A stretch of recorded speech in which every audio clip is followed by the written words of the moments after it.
Guys, gals, and non-binary pals, please welcome to the stage from the House of Jumbo Carnation, Krakoa's most valuable black market export, Crystal McCran.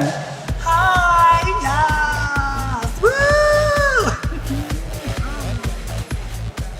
Teddy Theodore Altman, I am Raxor. This is Beldan. We have spent a lifetime waiting for you. Wow, hey guys, I'm really flattered, but look at the ring on the finger. I have a fiance. Barf in triplicate. You have profoundly I am a Skrull. He is a Kree. We had planned to do this more deftly, but our enemy has begun moving faster and more lethally than our intel projected. We need you tonight. Oh, and I feel I should stress once again, this is not a romantic overture. Come on, Beldan. Heretics! The children of lost Tarnax will never allow this deviant boy, this foul, intrinsically disordered Kree mongrel, to sit on the sacred throne of Skrullos. Oh, gee. Violent religious fanatics roughing up a gay bar? Never seen that one before. Protect the Emperor! Protect the intergalactic savior! I gotta protect the hot schwunk with the enormous arms. Yes!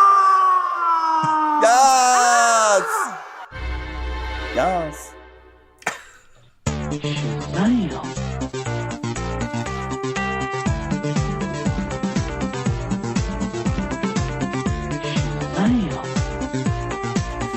Hello, everybody, and welcome to episode 141 of Comic Book Queer's Legacy. That was a scene, quote-unquote, from Empire Hulkling, a one-shot, I believe, by Chip Zdarsky and Anthony Oliveria. Is it Lord of the Empire? Lords of Empire, Emperor Hulkling. There it is. And who was that voice? Art by Manuel Garcia, by the way. And who was that voice? Was that Evil Jeff? It is Evil Jeff. Hi, Brad. Oh, hi. Oh, hey. I want that twink obliterated. All right, we'll get to that wonderful book later on. But first, cue that Hot Topics music. What are you gonna hit? Oh, Hot Topics. Hot Topics, yeah. So, as we all know, there's a pandemic, and as I know very well, there are no such thing as live events. There's no such thing as a lot of people in a room. So, therefore, there's no such thing this year as Comic-Con. What do you say to that? Comic-Con? When did Comic-Con start? When did it start? Oh, good question. I have no idea. I'm wondering, 80s? like, it was like, this is the first no Comic-Con in how many years, I wonder? Yeah. At least 30 years, maybe? Certainly the first Comic-Con to bow down to a pandemic, I would imagine. Crazy. But there's a bunch of online panels that have been happening. Yeah, they're doing Comic-Con at home. And Evil Jeff, as you know, I work in live events. And for the past few months, I've had to work with my clients to turn their live events into virtual events. So I've learned a thing or two about creating virtual events. And so Comic-Con at home was happening this past weekend, a virtual event that I think made the mistake that so many of my clients make, which is trying to recreate the physical experience but online instead of like rethinking it for the context of online. So you were like, why didn't Comic-Con contact me? And why didn't Comic-Con contact me? I could have handled this so much better.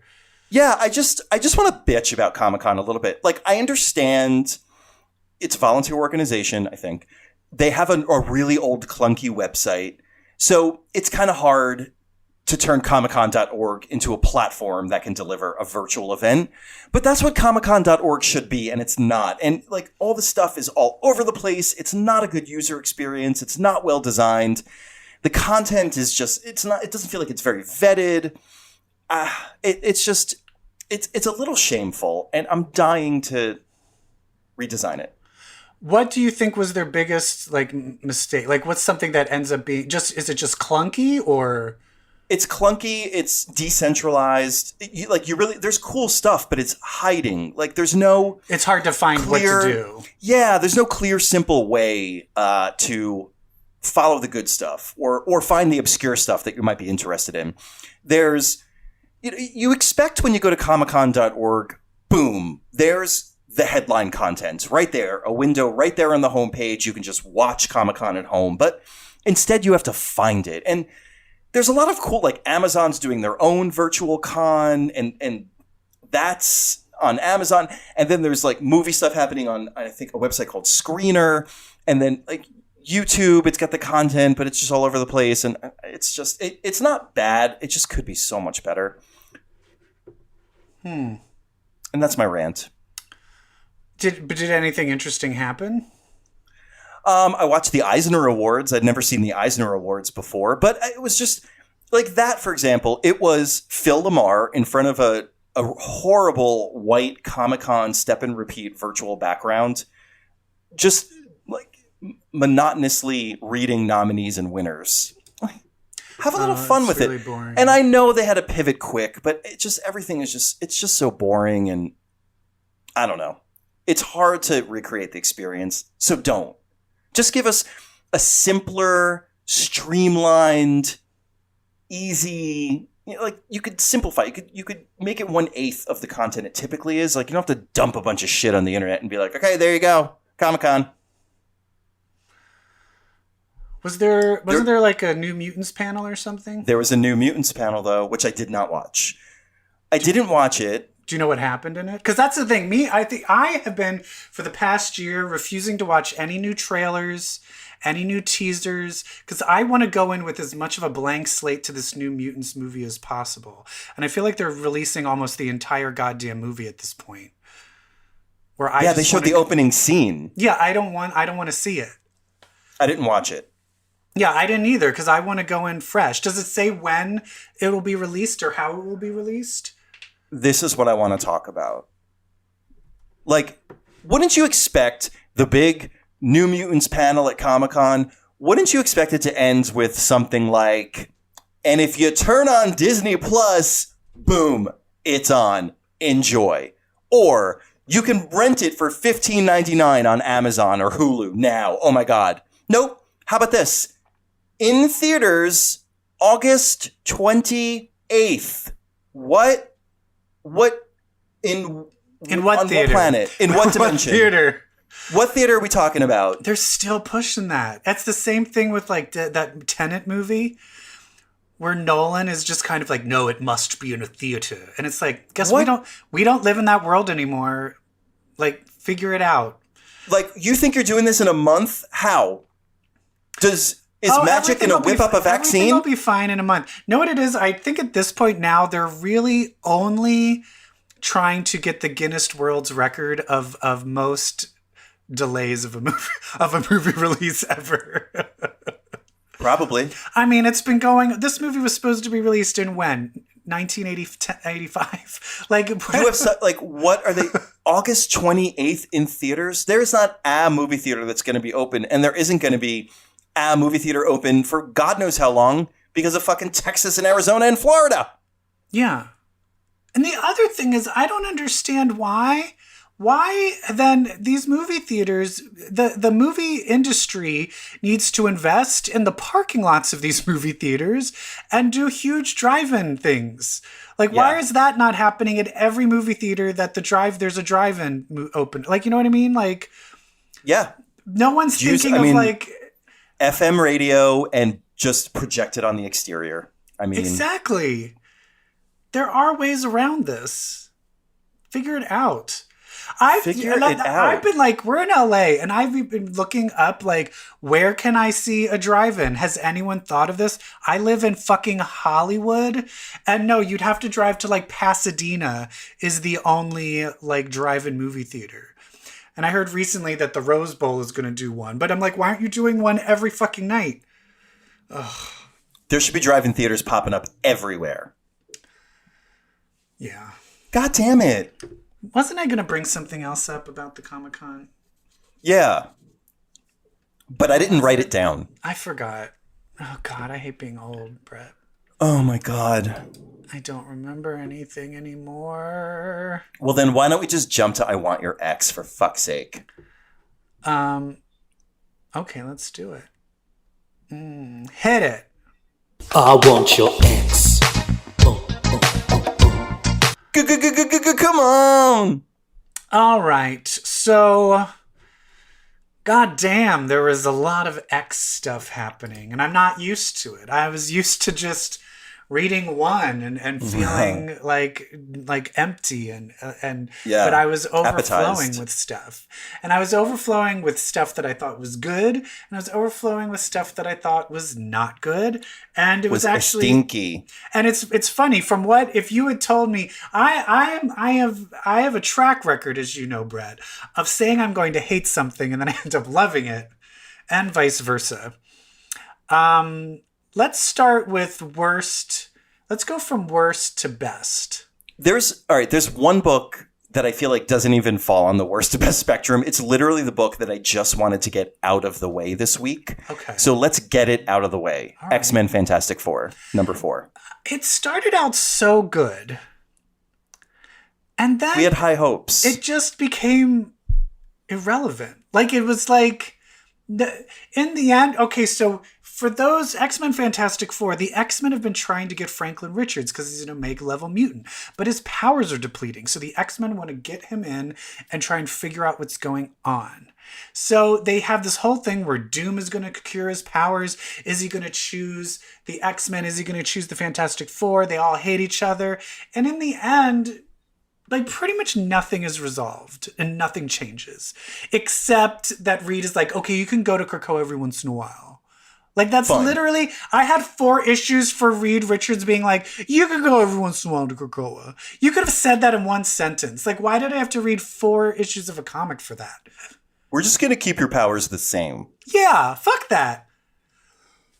No stakes. It was ridiculous. It was stupid. It was no stakes, no outcomes. Yeah, it was the most pointless thing ever.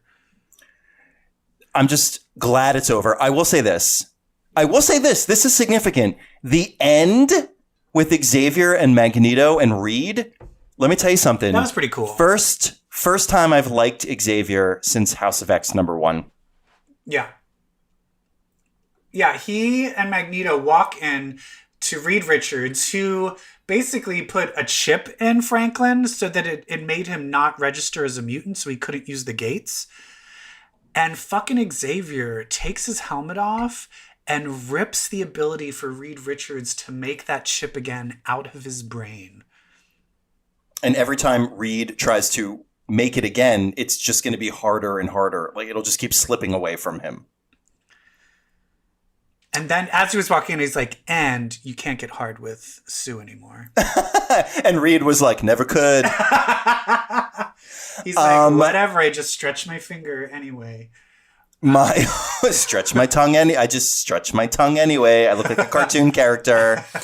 I love that Xavier was like, oh, you think this is morally reprehensible? Well, if we were back in the day when we were both on the Illuminati, we did worse shit, bitch. We did worse shit. This ain't even as bad as Illuminati shit, bitch.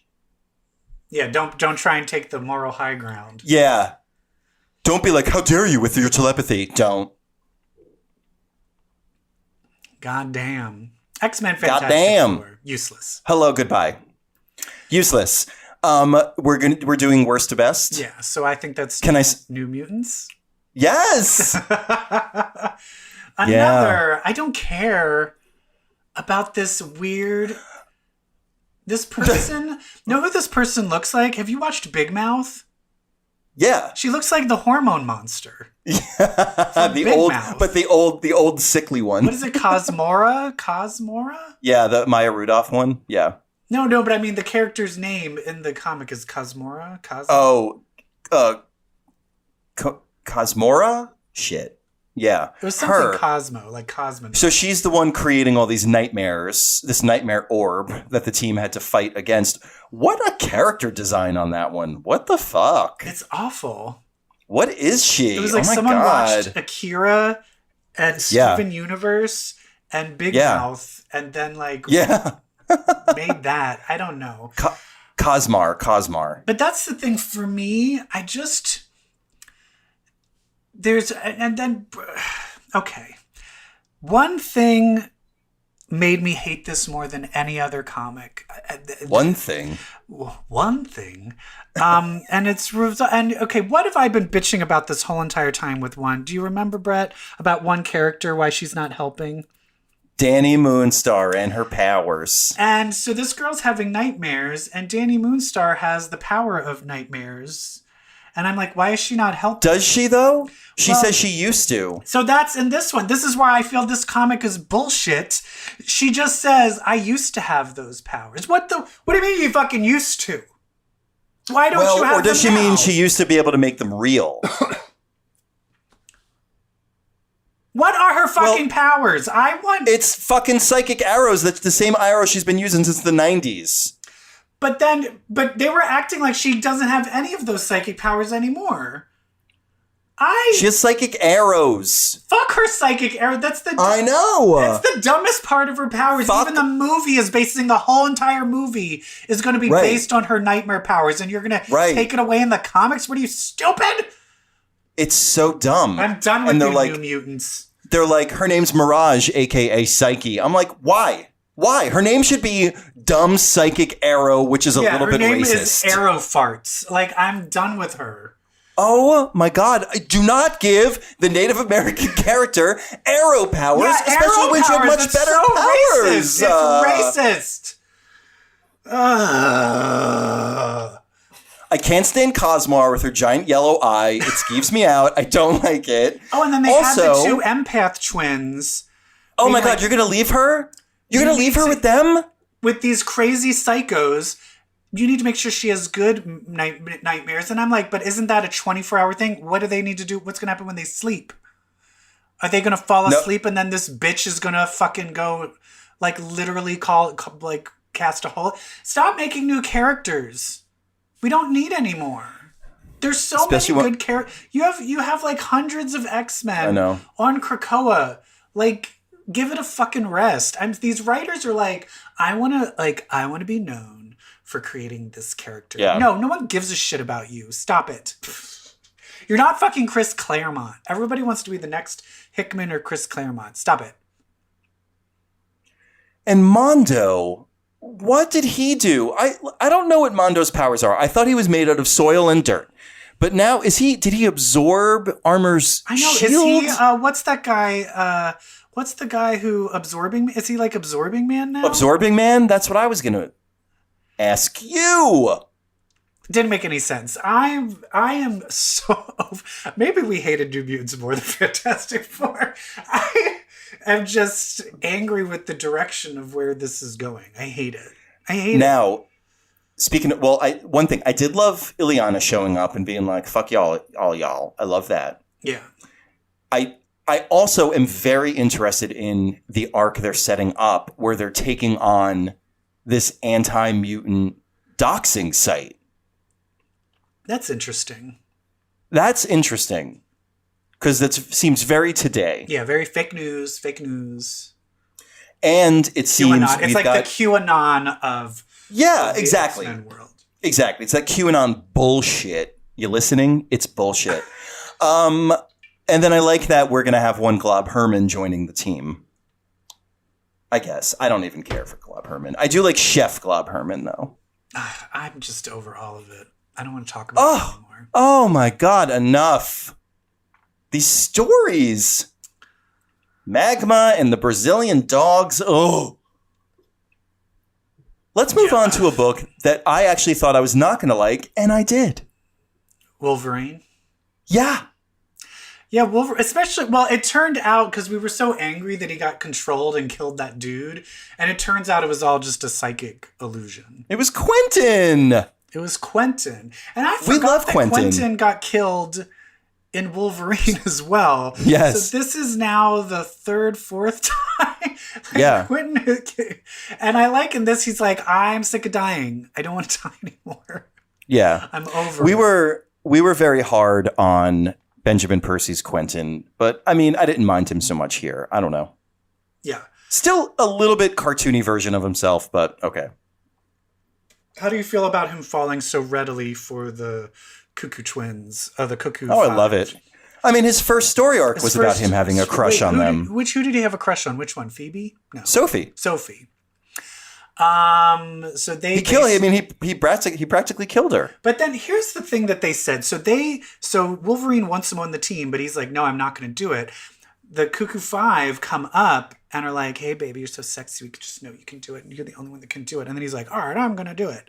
And then they go to Wolverine like, okay, we did you this favor. We talked to this like loser, but now you need to set us up with Cable. With your nephew. Are they talking about like sexually? Yeah. They're hot for him, right? What? Has that been established before? Has that been established I think before? They kind of hint at it in Cable #1. But then, no, and I know in Krakoa it's like a free-loving society, but do all 5 of them want to, like, is this going to be like a Mormon, like, sister wives type of thing? Where all of them want Cable? I kind of love that. Oh, Cable. How old is Cable, though? Well, how old are they? He's young. They're young. Are they all still, and how old is Quentin? Is everyone still under 18? Yeah, I'd say Quentin's probably 16. I'd say the Cuckoos are 14. Oh, why would I say that? No, they have boobs. They're probably... Yeah, they have boobs. I think they're like 16. They're probably 16. Yeah, I think they're all 16. Now, is Cable 16? Because they say he's a teenager. Yeah. Okay. Yeah, everybody's 16. They're all 16. Okay. You're on Krakoa, you're either 30 or you're 16. Or you're Wolverine. I know. What are the statutory rape laws in Krakoa? Oh, there are none. Oh, shit. That's not good. Anyway, so in the here's end, one thing I loved, that this arc ended at issue 3. Love that. Yeah, but then was she killed? The pale woman? Oh, the pale lady? What Didn't you think she was going to be a vampire? She kind of escapes. She escapes. Or did she sink with that ship? She sunk with that ship, yeah. She was looking out the window. Yeah, so she's sunk, but that doesn't necessarily mean she's dead. And I'm still not sure what she is. She could be a vampire, she could be a mutant. But then it looked like they were saying that they were weren't they saying they were trying to track her, but there was like a blank spot or something? All of Russia. All of Russia is a blank spot. So this one is like this one's better than X-Force. And better than Mutants, so I'm down with it. I loved seeing the Marauders. Yeah. I loved Wolverine getting Magneto pissed drunk. Oh my god. Yeah, that was and Blob. Blob is our bartender at the Green Lagoon. I love it because he seems like Nice Blob from Age of X-Men. Does that mean he wants to fuck Betsy? Yeah. Or Quanon, I guess. Or Quanon, which was he more attracted to her inner parts or her outer parts? Oh, that's gotta suck. That's really that sucks. I'm actually watching a K-drama right now where the person has split personality disorder. But they're lying to this one girl saying that they're twins, but she's falling in love with both of them. It's a very Gem and the Hologram situation. Where she's feeling guilty for falling in love with these twins, not realizing it's the same person. I want Blob in a scene where he's wooing both Quanon, which I believe I saw on Twitter is pronounced Canon. Really? By the way. Yeah, or Kanan. Like you don't pronounce the W. Why? Anyway, I don't know. I would love a scene where Blob looks at Betsy and Kanan and goes, "Come on, ladies, there's enough for me to go around." Pick a fold and fuck it. Oh! Anyway, can we go on to my favorite comic? My new favorite. Can we talk about my favorite comic book of all time, please? Hellions. Okay, so Hellions. Who does Hellions? It's Zeb Wells. Zeb Wells. And Zeb Wells and Steven Segovia. The art is my favorite art right now. Steven Segovia. It's so good. The comedy and the tension and the fighting is pure gold. It's written. It's so funny. The characters are so well done. And this was a delight. Every single panel, there was something amazing. Every page was a surprise. It was so good. Fucking funny. And when they first announced this, I was like, Nanny and Orphan Maker? Who gives a fuck? Funniest two fucking characters. It's fucking hilarious. Plus the fact that it's the mentally disturbed X-Men team.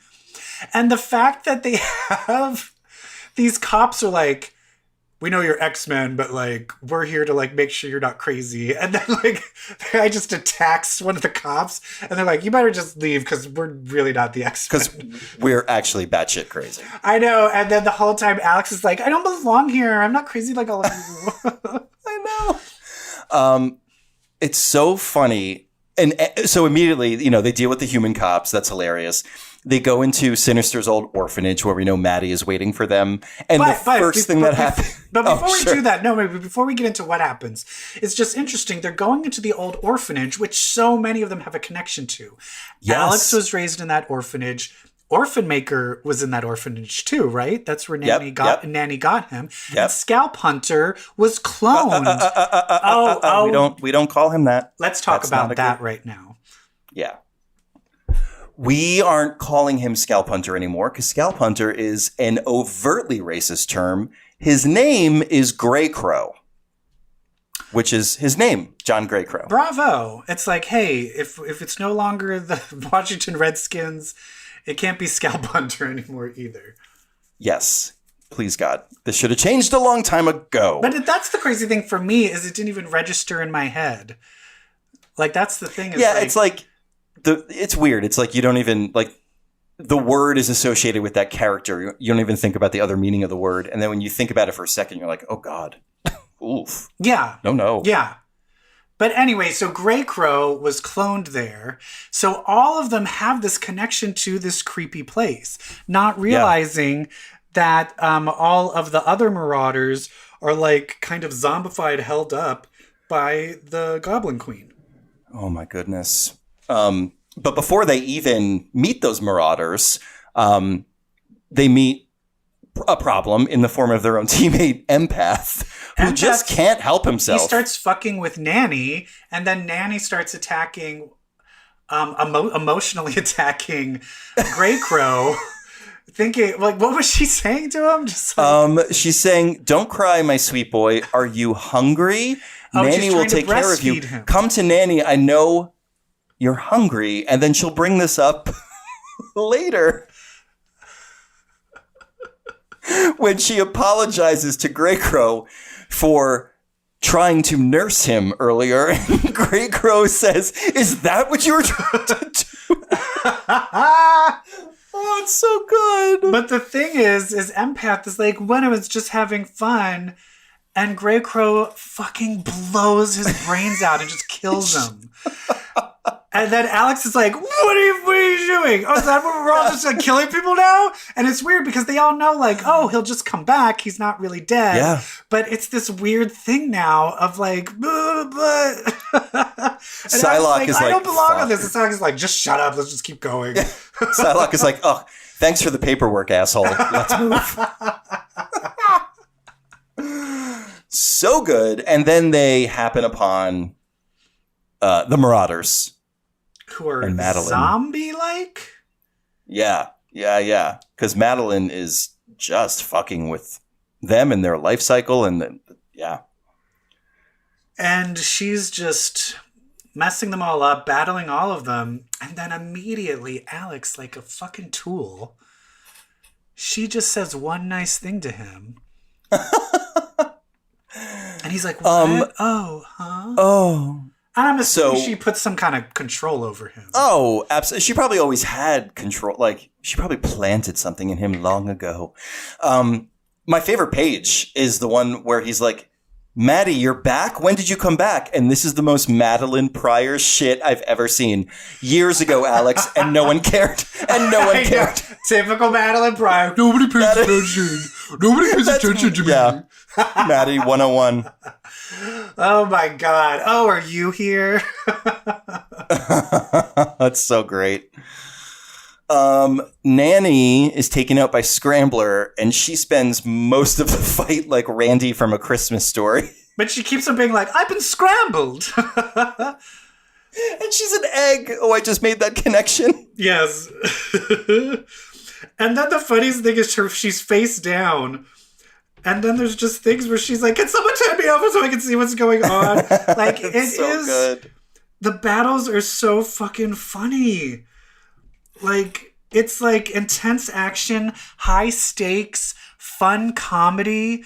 Like the stakes where they're like blowing each other's brains out. Like, and it's an old trope of like using like, oh, the bad guys. Like in a weird way, this is kind of like almost like Suicide Squad.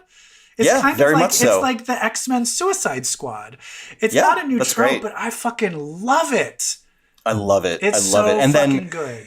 And then it ends with more team infighting where Wildchild, who kind of hung back the whole time, who's very much about dominance and subordination. The pack mentality. Yeah, the alpha mentality. He smells blood that Riptide caused on Psylocke and attacks her.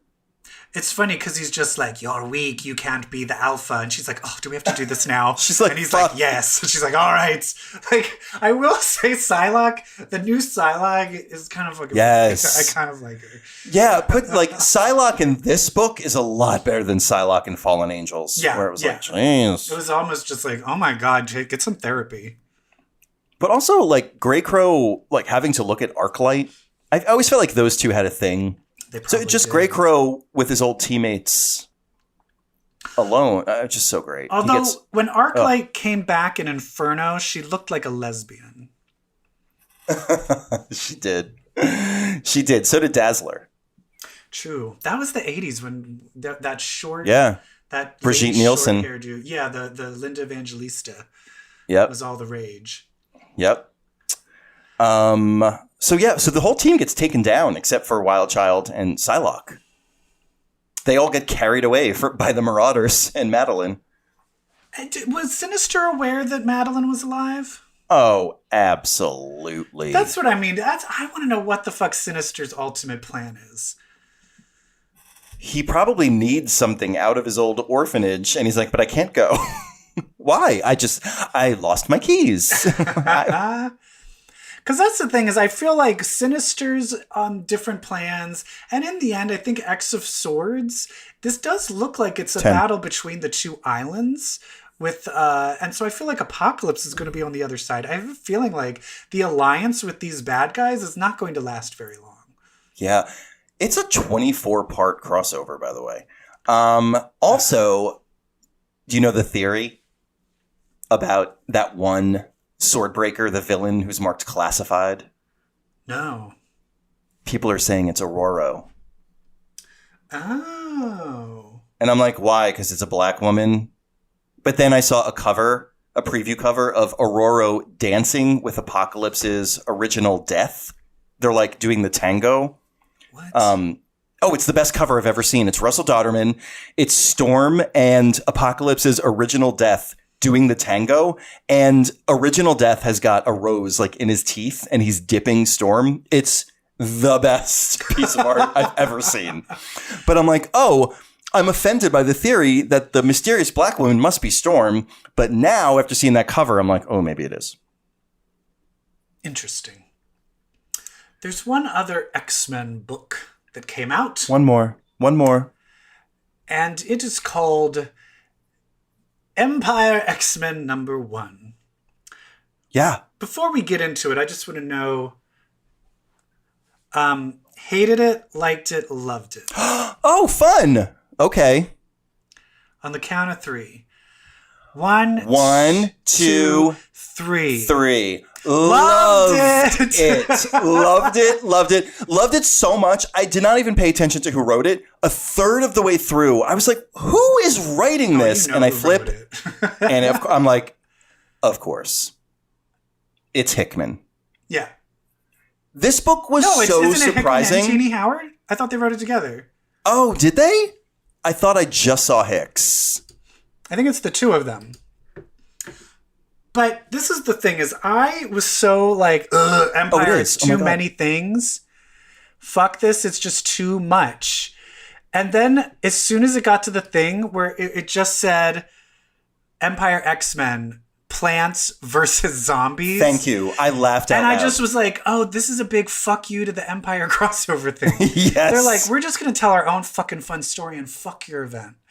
Right. And I was like, I love this. I love this. And like, where do I even begin with the corners of the Krakoan age that we visit? So there's Scarlet Witch the Pretender on her quest to do right by mutants, which was amazing. Yeah. That's how it opens.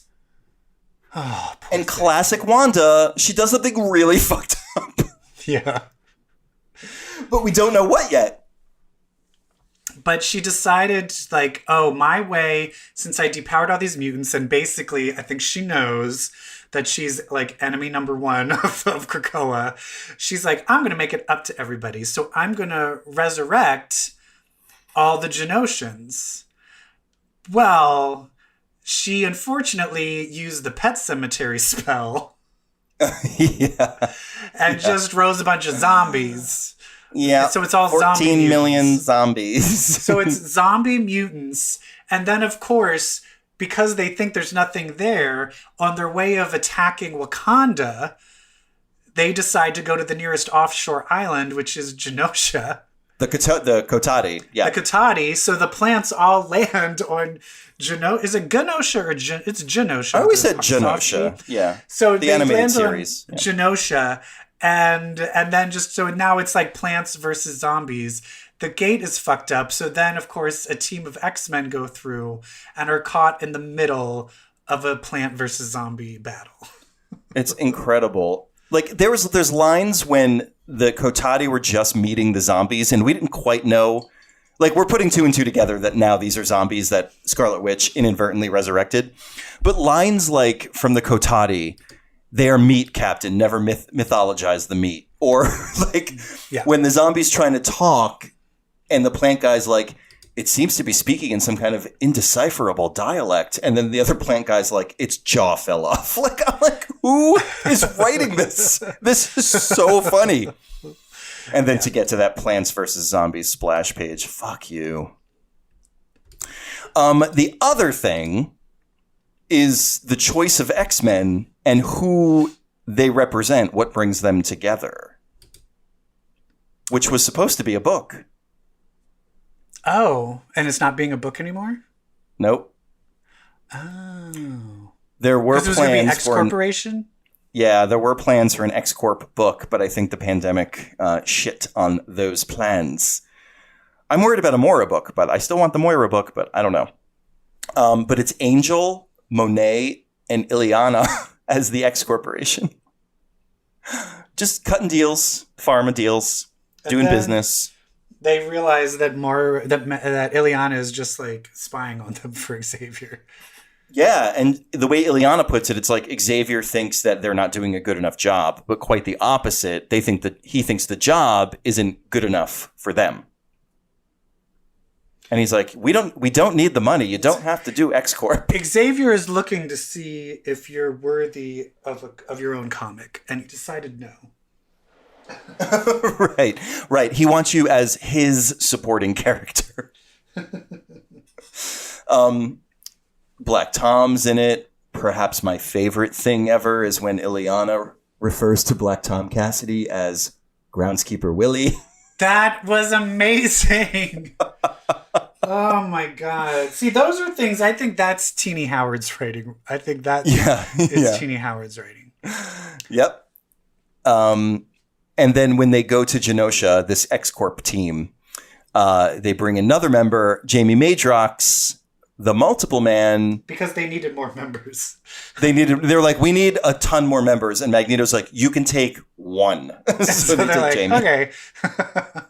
But now we have Jamie and Monet back together. Yay. So our heroes fight the zombies. And right when they think they're about to beat them, slime comes out of the Krakoan gate onto Genosha, and it's our favorite bitches. The Golden Girls. Horticulture. Thank you, Lord. Oh my goodness. Horticulture. She said the Sophia one said, and do you know what makes plants grow, Blondie? A whole lot of bullshit. Alien plants versus mutant zombies versus old ladies. I know. I'm just very interested of like where, because this is such a fuck you. And like they're like fuck it. So I'm just very curious of like where this is gonna go. Because other than magic, they're using characters that aren't like essential to any of the other X books right now. So they're kind of just like they literally can just do whatever the fuck they want. They're not bound by any other plot continuity. or anything. Yeah. So I'm excited. Yeah, me too. What I would love to see, so I remember when Genosha first was introduced back during our era, the Outback era, and it was known as the Green and Pleasant Land. That's how it was advertised. Come to Genosha, Green and Pleasant Land. I'd love if these horticulture bitches made Genosha green and pleasant again. I'd love that. I want horticulture to destroy Trump. Oh God, me too. Well, honestly, this side book for Empire was a little bit better than the rest of Empire. Well, let's move on to the rest of the comic book world. Because you gotta get a comic, hit it. You gotta get a comic if you wanna get ahead. All right. Let's talk about Empire. Empire. So we had Empire X-Men, and then we have Empire number 2. Like most number 2s, I was ready to flush it. No, I'm just kidding. It's not the only thing interesting that happened in this is that Carol Danvers got Ronan's hammer. Yeah, so she's an accuser. And she's like now officially part of the Kree army. The Avengers feel really guilty about siding with Quinoa. What's his name? Koi? I'm gonna call him Koi. I'm calling him Quinoa from now on. Quinoa. It's a plant. Anyway, and he's like just full on evil. And he tried to give his evil monologuing like speech of why he's this way. And it was still just like the typical, but once I studied and learned what they did to us, I realized I needed to get my revenge. And then later they're like, did you hear all that monologuing? It must mean that he's still trying to impress us, that he still likes us. I'm like, no, it's just a comic book and you have to monologue. This is how it works to get the plot points out. So it was a lot of, there's still nothing major really happened. I sense that they're going to dispatch of the Kotati before the end of this event, and it will turn into Skrulls versus Kree again. Yeah. Because they're just getting in bed with Super Skrull, and they're turning Carol into Ronan the Accuser. It's like, these are not good ideas. Yeah. But it turns out all these dumb dreams that Tony Stark was having was just quinoa planting it in his head. Yeah. So. Because Tony is gullible. Totally. He is. So while that book was kind of, mediocre, it was the sophomore effort. There was one corner of the Empire universe that was far from mediocre, and it was the one we hit upon at the top of the show. And we hit upon it because we are comic book queers. Queers. And this was a queer fucking book. Because that's the thing is like, and as much as people want to complain about Empire, we need to appreciate the fact that there is a huge, how many parts is Empire? 30, 24? Huge. It's huge. That it is all pivoted off of a gay man. A gay man, a gay boy is the central player of this entire crossover event. Can we give a round of applause to that? And here is Empire, Lord of the Empire Hawkling is kind of showing how all of that came to be. There was kind of the previous incoming where he's like, I gotta go, but they never really showed why, or like a lot of the other in-betweens of how he got there from A to B. And this really shows that. And this includes, there are drag queens, there are gay bars, there is a new gay character apparently, or bi character, and there is probably the hottest post-coital bed scene between two characters, with him nuzzled up between his pectoral muscles. Oof. Billy, the nipples on Teddy. The body on Ted. Yes. Oh my God. Like just laying in Teddy's pecs like that. Yes. It was so hot. Like even the shot of Teddy before that, like early on, with Teddy just on his bed with the Lila Cheney shirt on. Yes. Oh, fuck me. Talk about God. Talk about the trunk with the enormous arms. Okay. What I love, this was written by Chip Zdarsky, who actually wrote X-Men Fantastic Four, and has written other stuff too. I think he had a great run on Spider-Man. But I feel like I know Chip Zdarsky from being like online, like from seeing him do funny videos and being on Twitter more than I do his comics sometimes. And he's just a funny, pleasant, wonderful man, it seems. He brought in Anthony Oliveira, who is a journalist, essayist out of Toronto, who is a big queer study. Gay man. He wrote my drag brunch with Loki. Remember that? Yeah. Where Crystal M. Cran was introduced? Yeah. Yeah. So Chip Zdarsky brought Anthony in for this book, for this story, and it is authentically queer. Yes. And it even celebrates it. There are panels that are in rainbow. And because Teddy decides to go to a gay bar with Wiccan Billy's brother Tommy and Prodigy, our bisexual X-Men, Young Avenger, who came out in Young Avengers as bisexual when he tried to mac on Teddy, but now apparently he's macking on Tommy. And Tommy is macking back. And I'm like, that has never been established before. No. That Tommy was into dudes. So this is crazy. So I'm now questioning, do you think he's gay, bi? Because that's the one thing is there are many, when you are twins, there is a higher percentage if one is gay, the other will be gay too. But there are many twins where that is not the case.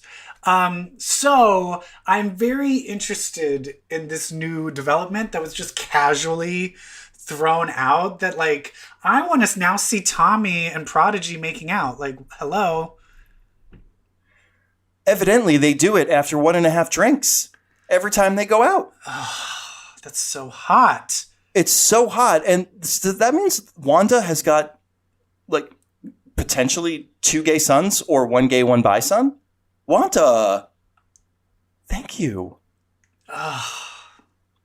It's incredible. But honestly, at the core is this very sweet story about Billy and Teddy, who basically have to separate so Teddy can live this moment. But the reason they have to separate is, one, they don't trust humans. So him having a human partner would kind of diminish his believability as the emperor.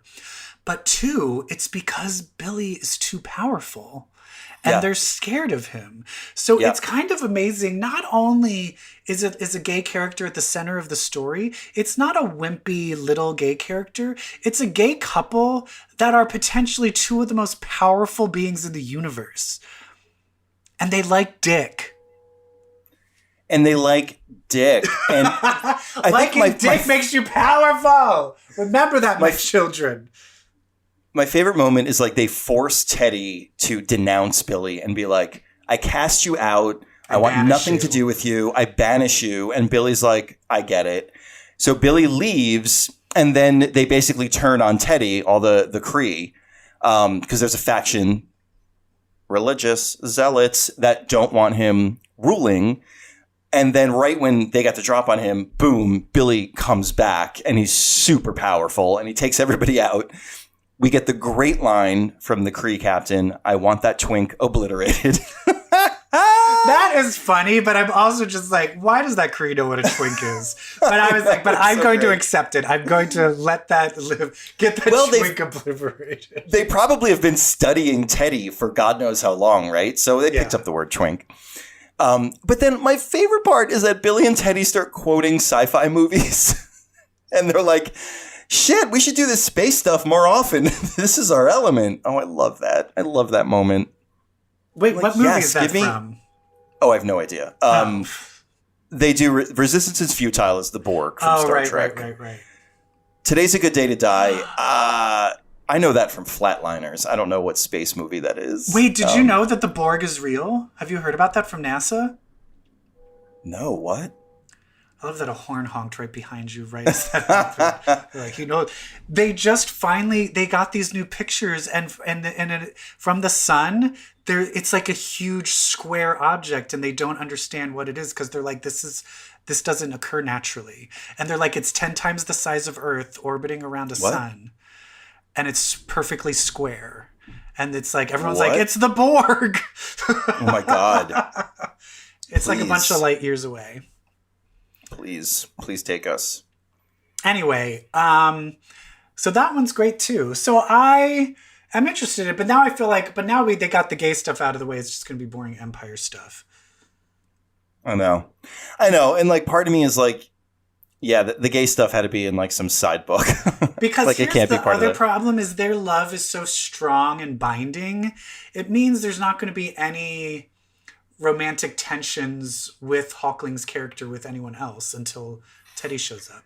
I mean, I would love it if some hot Krieg soldier starts to tempt Teddy and he gets confused and then Billy shows up like, what? I left for 5 minutes and you're already looking at some other blue chunk?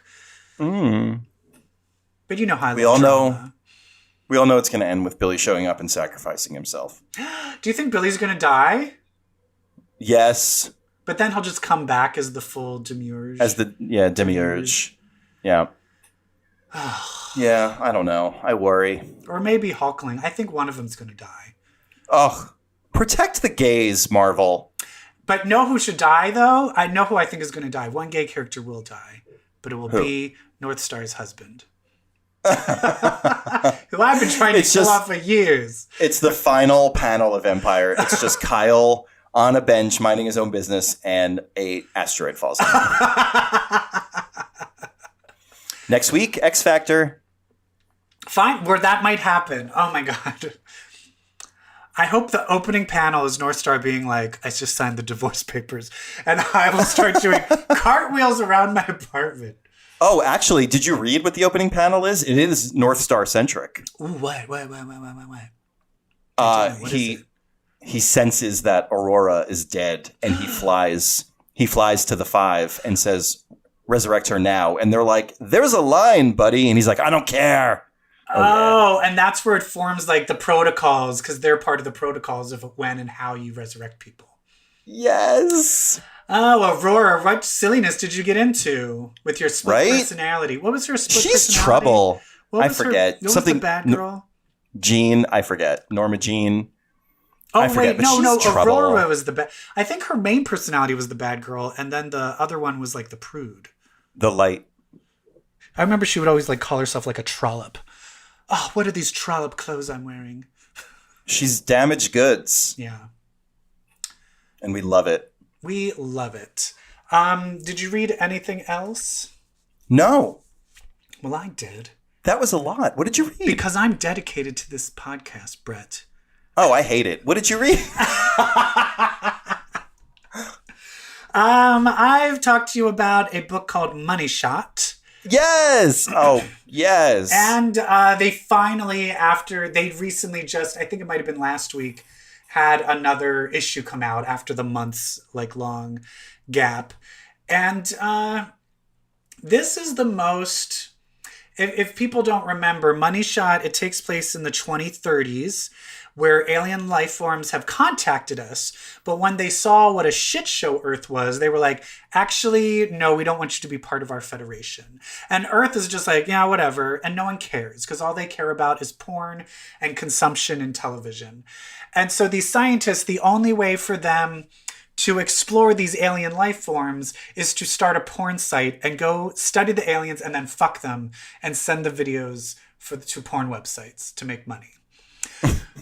So, but the fun thing is, so these 5 different scientists of all men and women, there was like one issue where they each had to fuck each other one-on-one to get used to each other. So the 2 guys had to fuck each other, all the girls had to fuck each other, the girl guys, like every combination had to fuck each other. And it's just fascinating of like this kind of just, this pansexual amazing, I guess, what do you call it? Is it pansexual apply if you also are attracted to aliens? I mean, yeah, pan is like right? It's everything. Yeah.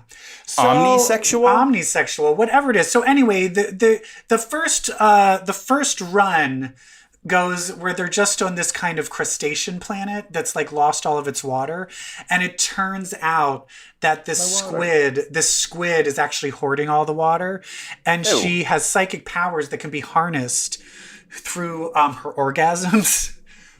So they're like fucking, so they accidentally fuck her for their porn video, but then it causes her to come a nuclear explosion on her enemies, and they're like, oh my god, we just caused a nuclear explosion with our sex.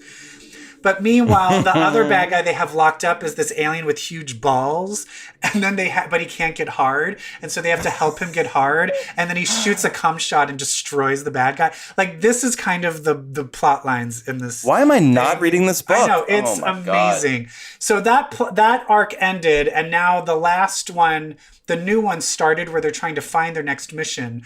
But the interesting thing is they went to a planet that has wormholes that they realized completely resembles hell. And they think that there was a wormhole appeared to Earth, and that's where all the ideas of hell and religion came from. Oh, but shit. It was just an aliens. So it's very, but then they fucked all of the demons. So they came back and they're like, oh no, one of the possessed cum rags got loose. Like, it's, it's full on. They don't show like necessarily penetration, but they show full on hard penises. And whenever they're having sex, it's like full on gay, lesbian, everything. They deal with interplanetary STDs. It's great. And I highly recommend reading Money Shot. You have to read it. It's amazing. I will. I love and the art is really good too. And the 2 guys are really hot. I'm definitely going to read it. So yeah, that's what I read. That was a lot of comic books. It was a lot of comic books, so much so that let's not talk about any TV or movies. Yeah, we ran out of time, guys. We ran out of time. Although Doom Patrol was great, and I love the actress who plays Rita Farr. We'll do like a triple episode recap. Okay, fun. Like next week. Fun. And we'll talk about X Factor. Woo! Oh my god, I can't wait. We're getting X Factor, we're getting Cable, and we're getting X-Men. But is it still the Brood with X-Men? I don't know. Are they going to do Empire shit? I don't know. I don't care. Anyway, do you want to know how the Agents of S.H.I.E.L.D. Happy Death Day episode was? Just was it amazing? It was amazing because it was the Happy Death Day formula. So. I mean, of course. I mean, honestly, they had a very low bar to hit with you.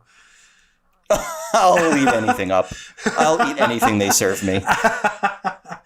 But guys, this was a very gay episode, and it made me very happy because me too. Gay men that want to talk about gay comics, and it doesn't even matter how gay we are. Everyone's gay because guess what? If you read comics, well, then that makes you queer. Dig it. Bye. Bye. Damn.